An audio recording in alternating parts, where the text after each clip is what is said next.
কি দেখে ভোট দেওয়া উচিত, কি দেখে ভোট দিবেন? আমাদের দেশে মানুষ তো মার্কা দেখে ভোট দেয়, তাই না? ভোট দেওয়ার ক্ষেত্রে আমাদের লক্ষ্য করা উচিত কাকে ভোট দিলে এই লোকটা প্রার্থী হিসেবে যোগ্য এবং সৎ।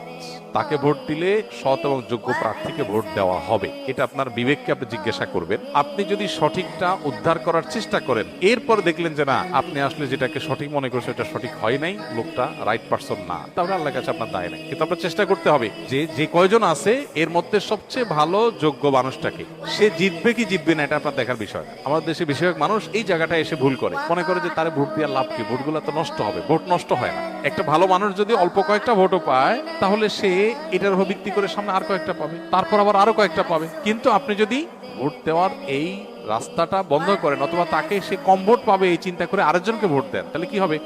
এই চান্সে খারাপ মানুষগুলো তাদের খারাপের রাজত্ব আরো বেশি করে করতে পারবে। কেউ জিতুক সেটা আপনি চাইতে পারেন,